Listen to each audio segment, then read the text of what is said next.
fiction, science fiction, horror, fantasy, crime, LGBT, thriller.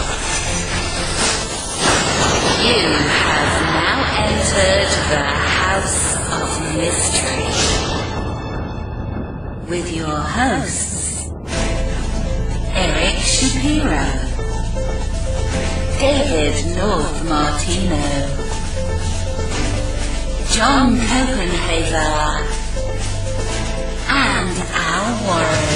On NCAA 106.5 FM Los Angeles, 102.3 FM Riverside, and 105.0 AM Palm Springs. Welcome back into the House of Mystery. I'm Al Warren. Today we have Mr. Michael Butterfield, me and the co-host. Hi, Al. Well, I'm glad to be here today. We have a great guest. Yeah, it's a noir world, as they say. So today joining us from, a lot of people will know him from TCM, as well as a lot of his books, perhaps. Who knows? But we're thrilled to have him. So Mr. Eddie Muller, thank you for being here. It is my pleasure, guys. So far, we'll see how it goes, but so far Yeah, it's a pleasure. I always say that when they say, "Oh, it's a pleasure to be here," and I say, "Well, see if you say that at the end." You never know. Well, Eddie, you've had quite the life. I listened to a video cast sort of thing that you had done, and I relate to a lot of what you say through there. And I have to say that I've had a lot of similar things happen to me. But so when you were younger, you had no idea you were going to end up in this noir world, so to speak, like writing the books and doing the TCM and all that stuff. This isn't like a planned future for you when you were young. No, not at all. Originally, I wanted to be a comic book artist, a writer and artist, and I was a pretty fair artist in my youth, and I don't know, I still may be. I just don't ever have time to do it. But then I knew I wanted to make films and I wanted to write. So I guess you could say I fancied myself a storyteller at all times, but then I ended up being a journalist, a news reporter and a magazine writer and all this stuff. And then it wasn't until I was almost 40 years old that I said, I have to write a book. That's like a goal for me. And then I did that, and then one thing happened after another, and everything took this weird, wonderful turn where one of those first books that I wrote, Dark City, The Lost World of Film Noir, ended up leading me into programming film festivals based on the book. And then incrementally it led towards this gig I now have at TCM, hosting the movies. And somewhere in there, I created a nonprofit foundation to rescue and restore films that were at risk of being lost. So yeah, it's like I had one kind of life story up till I was almost 40, and then since then it's gone in an unexpected and really great direction. Yeah, I find that really intriguing. So when you got into the noir, you couldn't have had the confidence that it was going to go anywhere, or did you? There was absolutely no expectation of anything. It was like I had written a book called Grindhouse, The Forbidden World of Adults Only Cinema. That was my first published book. St. Martin's published that back in 1997. And it was really a fun book to put together. And then I said, yeah, but the only problem with it was the movies were really not very good.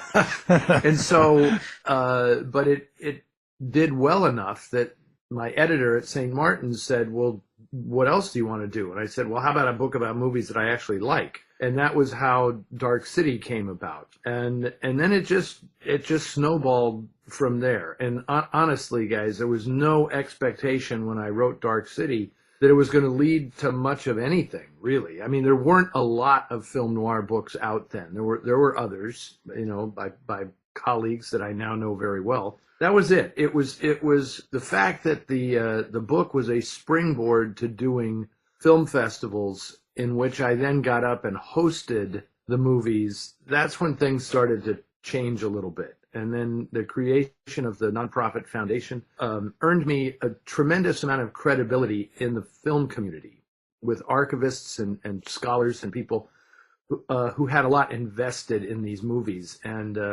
then, like I said, just little by little, There was no grand design. It literally was one foot in front of the other. Well, if this worked, then maybe we can do this.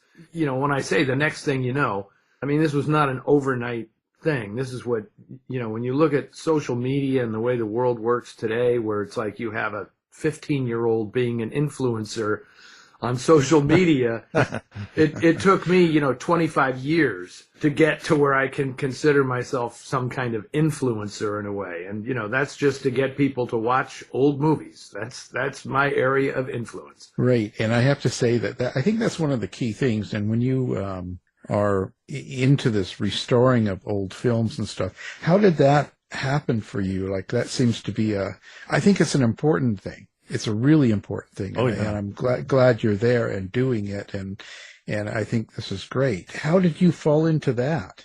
Well, it's interesting. Like I said, there was no master plan here. I can tell you exactly how that happened. I wanted to show the film Detour, the 1945 noir classic Detour, at one of my film festivals, and it was really, really hard to find a print of the film. I ended up having to get it from the Cinémathèque Française in Paris, and it had French subtitles on it. But because I had written this book, the director's daughter, Ariane Ulmer, reached out to me and said, how would you like to meet Anne Savage, right, who was the star of the film? And Anne was living in Hollywood at that time, and she was, you know, 77 years old or something. And I just realized, like, wow, this is really great. The book is opening these doors. But then when I tried to find the films to show, to honor the people who made them, I realized in many cases it was extremely difficult. And so I kind of committed myself to using the profits from the festivals to find movies that were otherwise unavailable and to restore them. So I had absolutely no background in this. I had no inherent understanding of how it all worked, but I suddenly found myself in a position to make it work. So that was how it all started. And then I'd say, well, I want to show this movie. And I just refused to accept no for an answer. And when the people who ran the vaults at the studios said, well, we don't have a print of that, you know, I said, well, how can that be? You know, and honestly, you have to convince them that they can still make money with this stuff. That was how I did it, right? And when I had one film festival, that was great. But then when I added more satellite festivals, I could actually call up the head of distribution or the head of the archive at a studio and say, I can get you 10 play dates for this movie that is just otherwise sitting there on the shelf doing nothing. I can get you 10 dates for it, right? And this was back before streaming and all of that, right? So this, I kind of got in just under the wire, because I doubt that looking at the way they make money today, they would find the money I'm pulling in from, 10 different bookings around the country would be literally a drop in the bucket to these people today. But back then it was like, why not do it? Right? I mean, why not? It's an asset. Let's get something out of it. And then by doing that, it garnered media attention. And then all of a sudden there were, DVDs and Blu-rays and all, and I was part of this, the promotion of the genre to where people said, well, we can put this stuff out and we actually can make money with it. And then eventually TCM sent emissaries, shall we say, to a couple of my film festivals, and they said, wow, look at the audience this guy is drawing. I mean, this is who we want watching TCM, because it wasn't necessarily who you expected. My audiences tend to skew a little younger. They're very diverse. It's absolutely a gender split right down the middle. They said, this is really great. And I have always said that film noir is the gateway drug to classic cinema, because film noir movies are the ones that teenagers and kids in their 20s will watch a film noir movie and get more out of it than, say, they were watching a screwball comedy or a musical or something from the 30s. They're going to relate probably more to Double Indemnity than they are to 42nd Street. So that's and then once you hook them and they realize how marvelous the world of classic cinema is, then their purview expands, and then they'll want to watch everything. At least that's the hope. Yeah.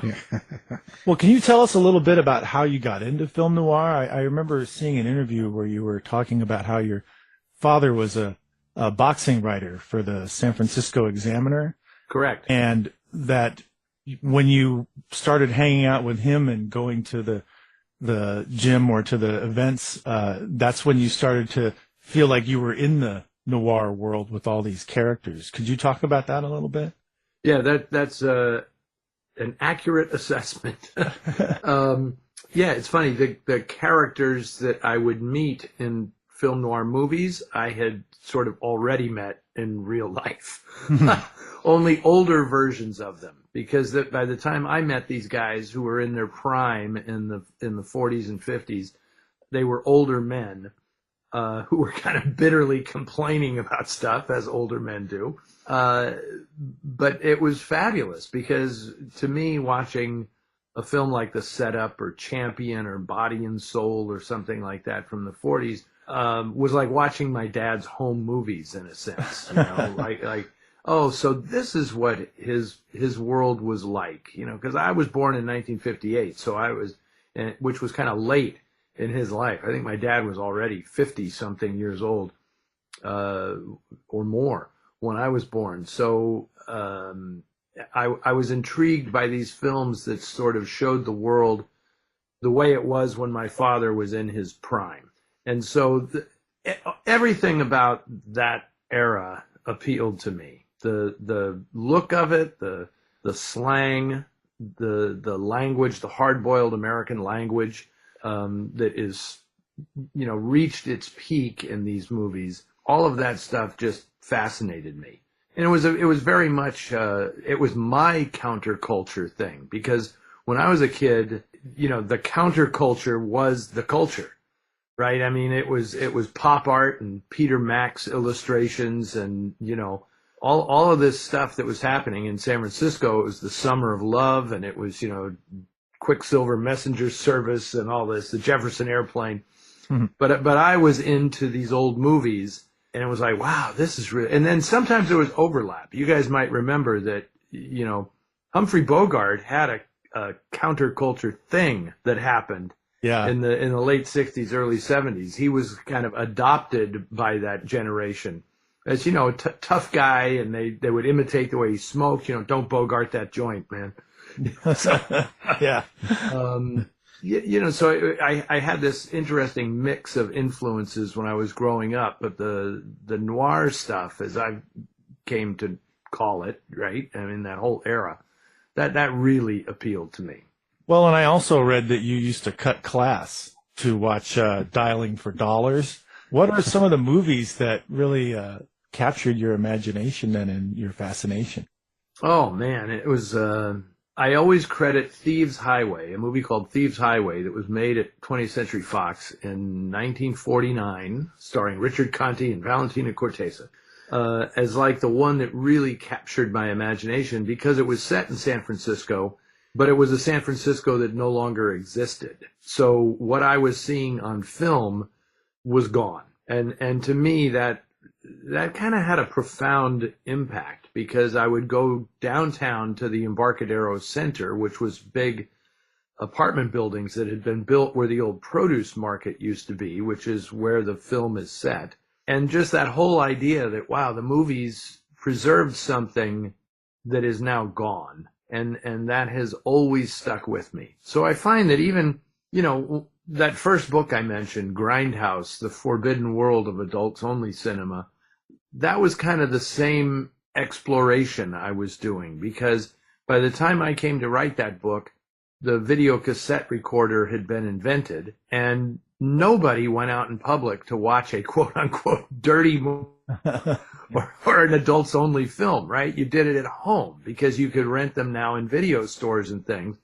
And so I said, what a fascinating story that was, at one point, that was a public activity. That going out to see, you know, whatever it might be. I mean, at the time I was growing up, it was stuff like, you know, Behind the Green Door and movies like that. You had to actually go out in public and watch that movie with other people in a theater. And that fascinated me. And so that was the basis of my first book. And then all along, that's kind of been my interest, is like telling people, look, this is how we got here. Don't just accept that what you get today is the way it always was, because there's a fascinating story about how we got to this point. Hope that makes sense. Well, yeah. But so when each one of your books that you've written and gone through the process of putting it together and getting it published, when you look back at that, can you see a change in your own self? Did it do something for you with each book that you lived through, so to speak? Oh, wow. That's an interesting question. Yes, I know what each book did for me. There's a book that I wrote after Dark City called Dark City Dames, which was about 6 actresses who were synonymous with film noir. I'm not so embarrassed talking about this book anymore because it's been out of print for a while, but I'm working on a new edition of it that'll come out in a year and a half or so. So I can talk about it again, because people, when I did mention it, they'd say, well, how do I get it? Where do I find it? And it's like, well, you're going to have to pay like $400 for it on eBay or something. But that book was important to me because it changed everything for me, because I got to meet the women who were in these movies and talk to them as actual people.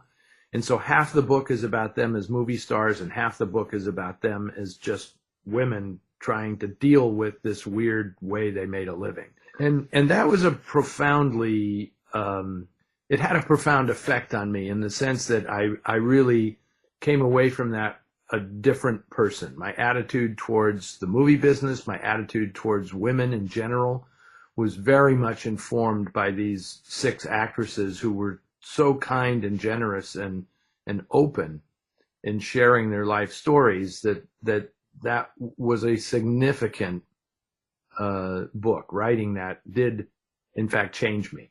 And then I always try, even though I'm writing a lot about film noir, I try to take a different approach to everything. Because, like right now, just the other day, this children's book that I did came out, and I just really, really wanted to write a children's book to see and I consider it part of the overall thing that I do, right? It's not like, what are you going to do next? Oh, I better cash in by writing a children's book.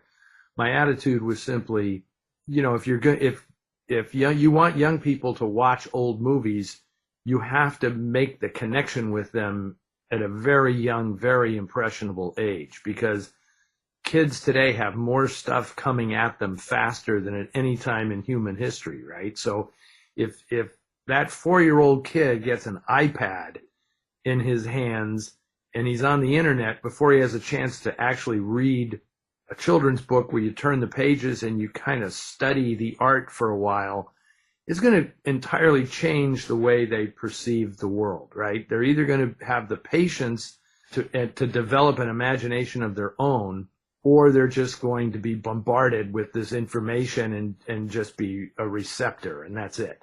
So I wanted to do a children's book to get them used to the idea that, look, there's a visual approach to this kind of story, right? It's a detective story, but it's in black and white.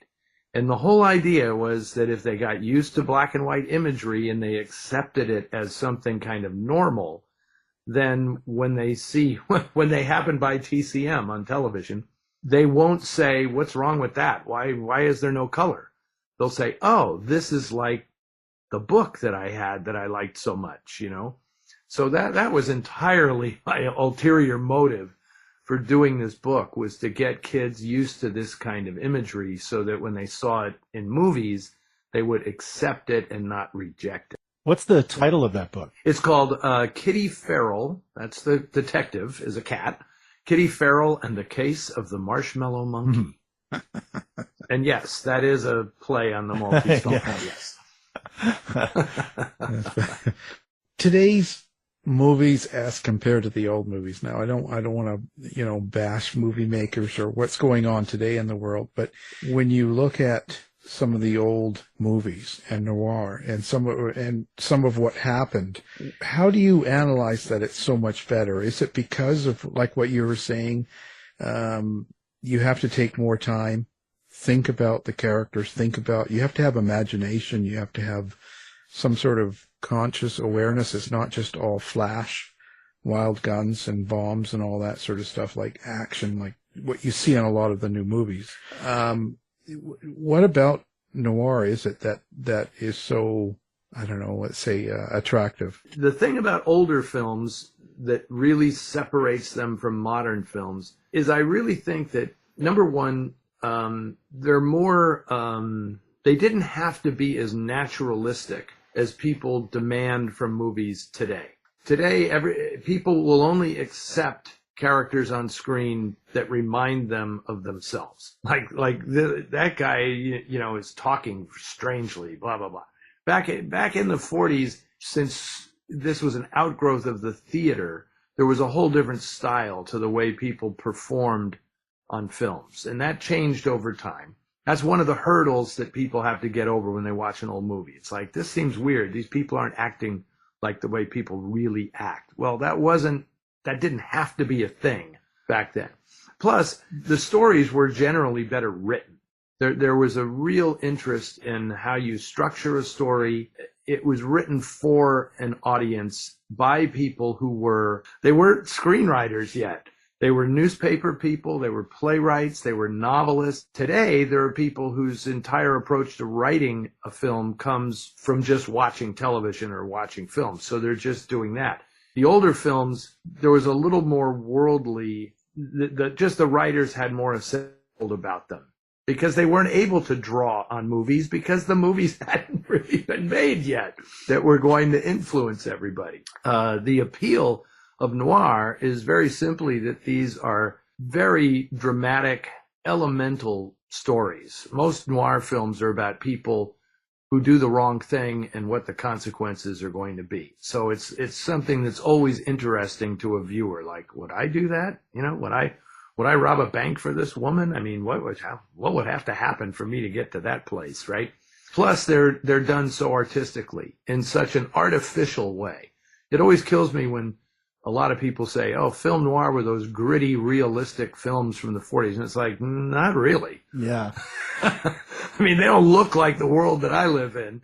And everybody sounds much tougher and much more inventive with their language in the movies than they did in real life. But there's just a beautiful theatricality to the whole thing, to the lighting and the set design, and it's just fantastic. I have often called it the anti-myth of Hollywood, right? And the thing was, don't worry, tomorrow's another day. Everything's going to turn out all right. We're going to live happily ever after. And then noir came along and said, wrong. It doesn't have to end well. And we're going to tell you the stories of the people who do the bad things, and then they end up, face down in the gutter.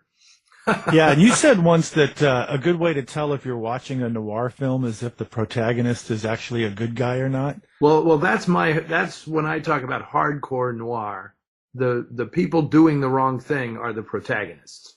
So I think of movies like Double Indemnity and The Postman Always Rings Twice and something like Out of the Past. It's like they know what they're doing is wrong, and they do it anyway for our entertainment. Yeah, I was going to say, and you don't mind me setting up this question a little bit for you. I used to think that I wasn't really into film noir that much. And then the COVID lockdown came, and I had a lot of free time on my hands, and I watched a lot of Turner Classic Movies. I watched a lot of your commentaries, and also a movie channel called Movies that does film noir on Thursdays and Sunday nights. So it's kind of sandwiched with this 4-day period. Right. After listening to a lot of your commentaries, I realized I've always been into film noir. My favorite movie is The Third Man. Yeah. And I love Strangers on a Train and The Right. Window. But then there's also things like Get Carter and Blood Simple or To Live and Die in LA and 52 Pickup and Narrow Margin, which are all, I guess what you call neo-noir. Right. Noir is so influential, but it seems to be almost invisible to people. No one seems to even realize it's there. Do you feel that it's undervalued and unappreciated, and why, and what could we do about that? It's a very interesting observation. There is a continuum at work here. So I always describe, people say, what is noir? And I say, well, there are many ways you can approach that question. I'm a writer primarily, so I tend to look at it from a writer's point of view, and I think of noir as like hardcore noir is stories where the protagonists are the bad guys. Then there's noir style, where it can be a detective story like The Big Sleep or a cop movie like The Big Heat. And it looks like noir, but it is still upholding the good guys versus the traditional bad guys storyline, right? Film noir was an organic artistic movement that happened not just in Hollywood, but kind of all around the world in the mid 20th century. And it was generated by the artists themselves. These were not the biggest money makers of any year that they were made. I mean, there were successful noir films like Double Indemnity and The Postman Always Rings Twice and Gilda. You know, these were successful movies. But by and large, noir films were not that expensive to produce. So they reliably turned a profit for the studios during a period where they were regrouping after World War II to figure out what was going to make money. And noir films became prevalent because they didn't cost a lot to make. So every studio decided, well, we'll make 8 or 10 of these a year. And the next thing you know, there was like a real movement happening. The cinematographers were looking at each other's work and saying, wow, look at what John Alton's doing. I want to shoot a thing like that. The writers were inspiring each other, like, man, I love the language in this film, or I love the fact that it didn't have to end happily. I want to write one of those. Then the actors got into the mix, and it was like, I'm stuck playing heroes. And Tyrone Power says, I want to make Nightmare Alley instead and play the most wicked charlatan in the movies, right? And so it became this very, very organic thing. And then over time, those movies influenced other people. And then it became what started to be called neo-noir. And then, as you pointed out, movies like Get Carter. I mean, what is the morality of Get Carter? I mean, it's impossible to say, right? I know. I mean, he's there to avenge his brother and all that, but, you know, he's a bad guy too, right? Mm-hmm. But he's the guy you empathize with in the story. And those things became very influential. I mean, the Coen brothers know this stuff inside and out. And Chris Nolan knows his noir inside and out. And, you know, it's just funny. It amuses me, like when I do the festivals and things, and I'll have 10 minutes or something with some big shot filmmaker, and we'll immediately start talking about noir. You know, I mean, I was talking to Steven Spielberg recently, and he like wanted to ask all these questions about The Big Sleep. You know, what about this and what happens in this, you know, it's ingrained in a whole generation of filmmakers. Absolutely. Yeah, there's so many movies that it's influenced that you can't even keep track of them. And it was interesting too when I was watching another commentary with you where you were talking about Warning Shot with David Jansen. Yes. And you brought up the fact that even something like The Fugitive, the TV series, is a very noirish series, heavily influenced on that. It's to me, that's the ultimate. Well, there are two movie series that I think are just completely noir. The Fugitive is definitely one. Wrongly accused man accused of killing his wife, goes on the run, and every week he's like, you know, there's a new show where he pulls into some town and he becomes like the trigger for all these dramas in the town where he goes. It's just, I love that show. That was a great show. How many great actresses appeared on that show? Oh, yeah. Holy cow. Did David Jansen have a great video? Yeah. It's fantastic. And then I also think the more recent show that to me was totally noir was Breaking Bad. I knew you were going to say that. Yeah, I mean, because what could be a more perfect noir setup than a meek, mild high school chemistry teacher who becomes a drug kingpin? That's like a classic noir story arc. And boy, they got everything out of it, including some spin-off series that were pretty good too. Well, and I just want to mention too that I thought you did a great impression of David Jansen in that commentary that you did with Ben Mankiewicz. I was like, that was great. Well, David Jansen was always looking like something was bothering him in his gastrointestinal tract. You know? Yeah, very minimalist. approach to dialogue, Yes, very and much so. facial expressions, but they had so much power because of that.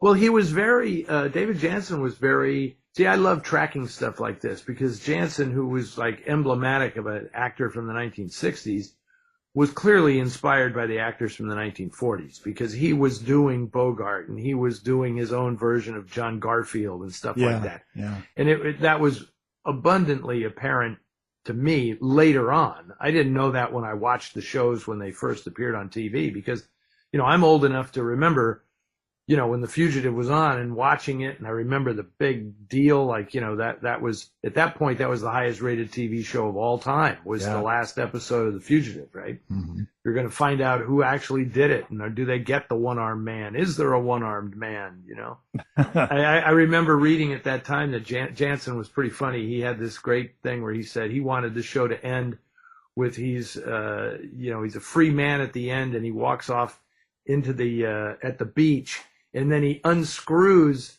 his fake arm and throws it into the surf. And that was going to be the last shot of the series that he wanted. Didn't work out that way. I put my vote in for that. Let's do it. Yeah. What's your favorite, or do you have a favorite noir movie? Well, I say that it's In a Lonely Place because you do tend to get asked this a lot. So I figure I better have one. So I always say, Thieves Highway is the one that kind of got me started. And then I say In a Lonely Place because it's the one I can watch over and over and over again.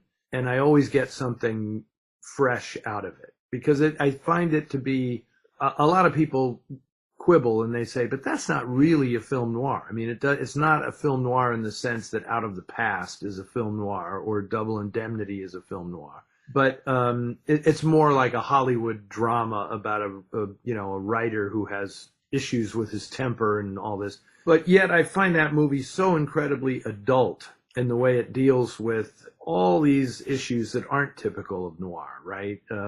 Thwarted ambition, the volatility of artists, which I find to be a very, very timely issue. Because if you know this movie, you know that he's a Hollywood screenwriter who's fallen on hard times because his reputation precedes him as a hothead and nobody wants to work with him. And then the movie is about him falling in love with this woman who kind of rekindles his artistic aspirations. And while he is able to once again create art, all of the things inherent in his character that are self-destructive ruin the relationship that he has with this woman. And that's kind of a profound subject, right, for a movie.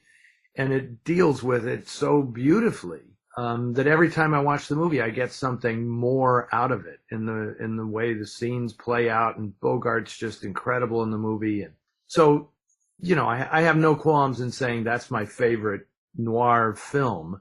However, if you asked me what movies would you recommend people watch if they don't understand noir and want to get a grasp of it as quickly as possible, I would always say Double Indemnity and Out of the Past are the two definitive noir films. Yeah, I never really used to appreciate Humphrey Bogart until I started watching a lot of the Turner Classic stuff. And I have to say, I feel ashamed it took me this long to appreciate him. He was fantastic. Absolutely. And back then, it's a very, very tricky thing for actors because if you're going to be a star, you have to have a quality that you carry with you through every role. You have to kind of be identifiable as that person, right? Like I want to see Bogart do the Bogart thing, right? I want to see John Garfield or Rita Hayworth be that person that I relate to. But then they have to be able to play various shades of that. And Bogart was great because, for every Sam Spade or Rick Blaine in Casablanca that he played, he saw to it that he would play a despicable character. Mm-hmm. Or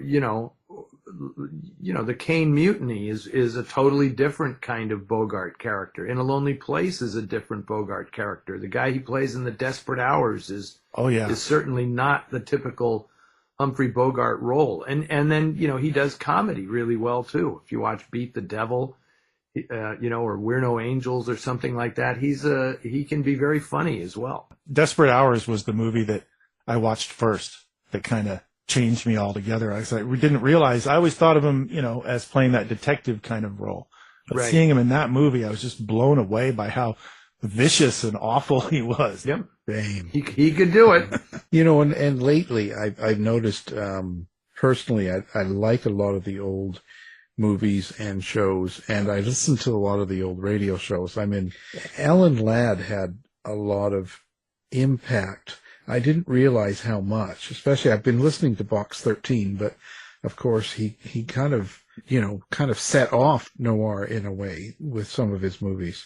What's your thought on Alan Ladd? Alan Ladd fascinates me because he was a great star. He was not an actor in Bogart's league at all, but he was a great star who the camera loved him. And then when he was with Veronica Lake, they had this amazing chemistry. And yes, he was terrific. This Gun for Hire was certainly one of the essential early noir films. And then he did The Glass Key and The Blue Dahlia, Calcutta, all kinds of really interesting films. But for some weird reason, he didn't age for another generation the way Bogart did, or the way John Garfield did. Today, it amazes me that there are missing Alan Ladd movies, like Saigon, the last movie that he made with Veronica Lake. It's like it's on next to impossible to see that movie.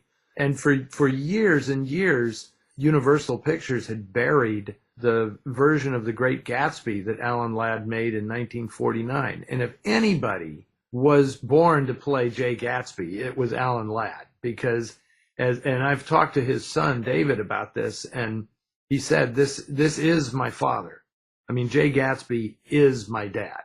He was a guy who was a simple person who was overcompensating, trying to convince people of social stations above him that he belonged there. So, and that was Jay Gatsby, and that was also Alan Ladd's story. And it's weird that his movies, just aside from a few, they're just very difficult to see anymore. I don't know why that is. I don't know why the public hasn't embraced him the way it has some of the other older stars. Public's been a little bit weird in the last 10 years, so we just don't know what's going on with the people. So, hey, I'm just leaving that one, boy. But my mother named me after Alan Ladd, 62. Wow, how about that? Yeah, so there was something, nobody cares, but I do. But yeah. So let's talk about your Noir Bar, because that's your book here. What can people expect out of that book? People can expect 50 classic noir cocktails, along with stories that tie the drinks in to particular movies. Now, this was kind of a no-brainer when it was very fun. The publishing house, after I did my revised and expanded edition of Dark City, which came out a couple of years ago, I guess, 3 years ago, they said, wow, this was great. Do you want to do a follow-up? And I pitched hard for a revised and expanded version of my Dark City Dames book. And my editors listened patiently as I gave the big pitch, the big impassioned pitch. And then she said, how about a cocktail book? And I said, oh yeah, absolutely. Why didn't I think of that? Right. So the book, either the cocktails in the book are in the movies in question, or I am taking a movie and it's inspired me to pair it with a certain cocktail, or in about 10 cases, I created the cocktail to make it fit with either a performer or a specific movie. Like the Sailor Beware is a cocktail I created that was for The Lady from Shanghai. And all of it was created specifically to match up with that movie. So it's great fun. And having been a bartender, it was, I really love the whole approach to sit down, here's a story about what you're about to drink. Let me make you a cocktail and I'll tell you a story. That's what a good bartender does, right? So I was happy to do it on the page, and that the publisher, Running Press, was so gung-ho about it that they really spared no expense in making this a really good-looking book. I wanted to ask you about your books, The Distance and Shadow Boxer, about the character that was inspired by your father. Yes, that was my goal. I knew before I turned 40 I wanted to write a novel, and I almost made it under that deadline. But yeah, The Distance was my first novel. It came out in 2002, so that was a while ago now. And it was great fun. I always say that was the book that I feel like I was born to write. I mean, all the other stuff is all well and good, but only I could write that book because of my bird's eye view of my father and his character and his world. And I realized there really weren't a lot of other people that had this same perspective, or the insiders. I could be an insider and looking at it from outside at the same time. And so it was a very important book for me to write.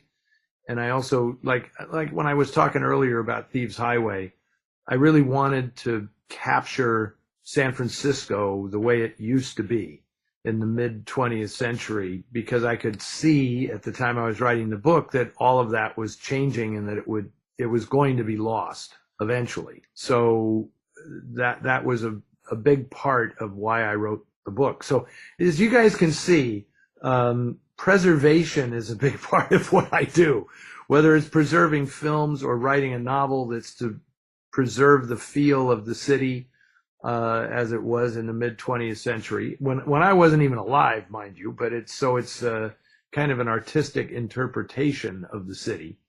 But that's why I say I had to write this book, because I was in that exact spot to see what was there and how it was changing. And now, how do people find you? Do you do social media? Are you in the modern world? I am in the modern world, but getting sicker of it every day.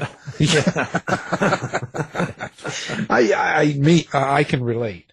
I follow you on Facebook, so I do appreciate those. Yeah. Okay. So I am on Facebook. I don't even know what you call it anymore now that guy has taken over, what used to be. I mean, we call it excrement. Excrement. Okay. I mean, how symbolic is it that you have this cute little blue bird that everybody can recognize, and this guy comes in and stamps a big X over it to rebrand. It's like, what could be worse than that, right? It was a brilliant move, yeah. Yeah. So, but I am on those things, and I'm on TCM. I somehow seem to get found by a lot of people. It's not hard to find me. I mean, my website is eddiemuller.com, and I'm out there. I guess this weekend, I don't know when this show is airing, but I'm going to be in Detroit this weekend doing a Noir City Film Festival there. And then I'll be in Silver Spring, Maryland. We call it Noir City, D.C. It's outside of D.C. in Silver Spring, Maryland at the AFI Theater. I do that in October. October 13th to the 15th, I'll be hosting a film festival there. And it's great. And one of the really fun things is that all of this has expanded kind of internationally. In late October, I'll be going to Mexico, to Morelia, Mexico, for a film festival in which I'll be presenting Argentinian film noir that I have preserved through the Film Noir Foundation. And then I was just talking yesterday with some people in France about doing a noir festival in Paris next year. So it's great that this actually extends beyond national borders. And that and it's a two-way street, because they're happy when I bring American films overseas, and I am happy when I'm introduced to foreign films that are noir. And it's been a wonderful education. So this is, to go back to what we were talking about at the beginning of the show, it's very, very gratifying that none of this was by plan. It just kind of all came together. I laugh all the time with my colleague Alicia Malone, because I have so much, I'm just massive respect for her, because she came from Australia to America with like $500 in her pocket, and on the plane over, she had a journal and she wrote in it, what are my goals? And one of those goals was host TCM with a question mark. And I thought, imagine that coming from a totally different country with no money, and you actually make that happen. That's incredible. But that's not my story. I never entertained the idea of being a host on TCM ever until the day they called me and asked me if I'd do it.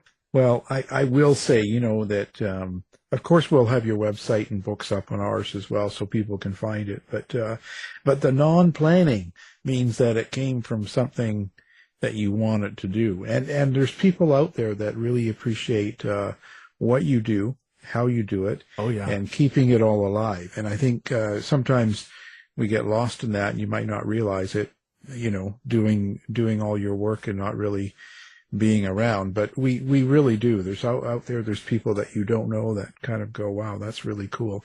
And it means a lot, especially in a unhinged world, because, I'm writing in that period right now, doing some work, but both of us do true crime or nonfiction. So, but I'm finding myself watching almost 24/7 old stuff, whether it's series, TV, movies, everything, because there's a sense of security to it. Mm-hmm. I don't know why. Maybe it's just my, getting old too. But there is some sort of security to that. And anyway, to make it short, we really appreciate all the work that you do, and we're glad you're doing it. Oh, yes. Thank you so much, Alan. I appreciate that. And I know exactly what you're talking about. And yes, the fact that I didn't have a plan, it's like at a certain point I realized I care about how I spend my time.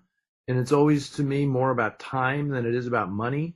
It's like if I write a book or something because I really want to spend my time doing that. I don't really think about the end result before I get the work done, right? I mean, because to me, that just doesn't make sense. And I know there are a lot of people that are like, well, why would I spend the time writing a book, 2 years to write a book, if it's only going to sell X number of copies? And my answer is because at the end of 2 years, you've got a book that you've written. That's right. Right? I mean, that's, and nobody can take that away, right?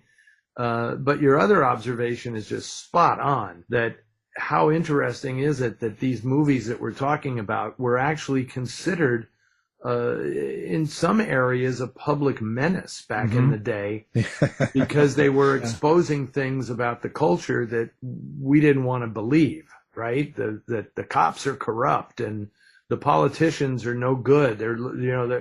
And now people, I hear this all the time, people watch these movies as comfort food. Mm-hmm. Yeah.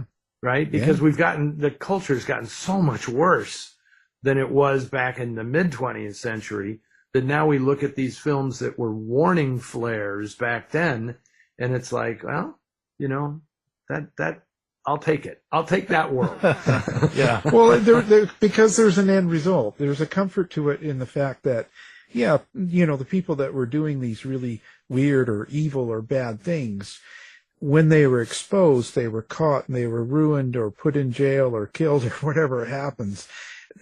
Nowadays, it seems like people are proud of doing weird and bad things. Yeah. And they're not worried about being caught, and nothing happens. Like, it just sort of seems to be this other world. Like, so I think the safety in the older shows are, you do the crime, you do the time. And you felt there was there was good and evil, and there was a result. But now, in real life today, I don't really see that as happening. So I think going back in time makes it feel like, I don't know, it just seemed to be correct. Yeah, I cannot argue with that assessment. Yeah, film noir seems to be so much about the consequences of action. Absolutely. Yeah, how far would you go in this situation? What would you do?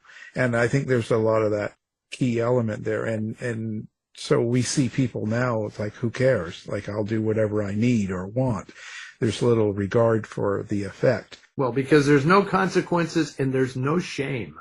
Yeah. Right, that's it. The shame is what blows me away. Used to be, remember how, a politician got into like an affair or something like, they might have looked at a girl or something and it was a big deal and they'd lose their chance of winning. Nowadays, God, you can do almost anything and still run and still even win. Well, you wonder when you see some of the things that have transpired recently, and then you think back, to like Gary Hart having his presidential That's who I was thinking campaign of. derailed because this whatever her name, Donna, whatever her name was, sat on his knee, and it was like, come on. What's that today? It's absolutely nothing, Yeah, it's crazy, and I just don't know. So now I'm 24/7 old stuff. It's really bizarre because I go back in the old times and because I'm writing about a certain time. Like right now, I'm writing in the '60s, and so I'll turn on '60s television shows or movies, and I follow that, and I try to get it because then you pick up things from the conversations and even game shows like What's My Line, and you see who they laugh about or what they're talking about. And I look, and that fills in all these blanks for me, and I feel like I can get the dialogue correct.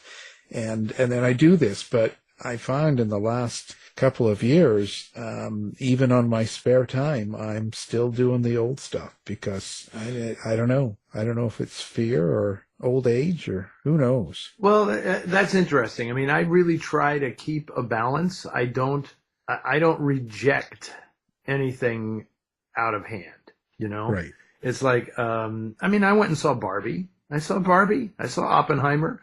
I want to know what's going on and how people are reacting. And I also don't want to criticize anything if I haven't actually seen it. That's like, right. Yeah. Of course. I don't want to do that. And I enjoyed Barbie. I thought it was great, and I'm not going to begrudge its massive success. I don't know. I don't really want to detour off into this, but it is fascinating. And I do think it's pretty incredible that Oppenheimer is nearing $1 billion in ticket sales for a 3-hour movie that is people talking about nuclear physics. I mean, that's pretty extraordinary, and everybody knows how it ends, so it's like, okay, that's fascinating to me, and the fact that it kept going, because I kind of was afraid that it was a pent up thing where people were going to go see it. And then maybe the word of mouth would be, there's a lot of talking for 3 hours, but, Chris Nolan really knew what he was doing. I'm going to watch that movie, 5 or 6 more times just to study how he paced a movie that long that has that much expository information in it and made it exciting and suspenseful when you know all along what's going to happen. And honestly, the third act of that movie is kind of a letdown, but somehow it works, and I'm so happy that it shows that, you give people something a little different and challenge them a little bit, and maybe they will show up. That's the big fear, is that nobody's interested anymore, that we don't have an attention span. Well, I think Oppenheimer would show otherwise. Yeah. Right. And I think that's good. And I will too. I just haven't ventured out into a lot of the theater going since COVID, Yeah. Mm-hmm. We depend on Turner Classics. Yeah. And we like hearing I was going to that. say, Eddie, just as a personal favor, maybe you could get Turner Classics to show a crappy movie once in a while so that my DVR isn't constantly filled up with your channel. I've shown a few on Noir Alley. Yeah. I hear from people like, oh my God. It's funny that you say that, because I really make an effort to show, because if I'm just going to show noir, right? Because that's my thing on the network. That's my niche. I'm going to have to show a range of things. And sometimes I'm showing a movie and it's like, this really isn't very good. I mean, I don't really like this movie, but there'll be things about it that are interesting. And this is something that I've learned recently, that I think you can only learn when suddenly you're given this platform of, talking to an entire nation of viewers to watch these films is that I may say, this movie really isn't very good, blah, blah, blah. And somebody will write to me and say, that's the first good movie you've shown in 2 months. Because everybody's taste is different, and you really, when you're in my position, you can't be that judgmental. It's not like I'm just writing about this as a scholar. Now I'm a host. Yeah. And now my job is to get people to watch and to tune in. And I can't guarantee that every movie is going to be The Big Sleep or Out of the Past, right? But my job is to make you aware of, why isn't this movie very good? Well, here's a few ideas as to what could have gone wrong here. Or even though the movie's not very good, here's something really interesting about the performers in it, or this was a stepping stone for the director to go on to other things. I mean, I like to think that the people who watch TCM are in for the long haul. Yeah. Right. Yeah. So you can kind of connect the dots. Like, if you like this, then look for these other movies that will appear later. And it's not just a one-off. Like, you're going to the movies this one time and I'm never going to go back and see that again. That's thankfully that's not the case on TCM. Well, your shows are like Christmas morning. I love finding out what you've got next. Oh, I appreciate that. I appreciate that very much. Thank you. Well, there we go. So on that, we end, and thank you very much, Eddie Muller. My pleasure, guys. It was, in fact, a pleasure to be here. You've been listening to the House of Mystery radio show. To find out more about our guests, hosts, or show, go to www.houseofmystery.com. Show's over for now. Was it as good for you as it was for me? Well, good night. This has been a production of Something Weird Media. I'll be back.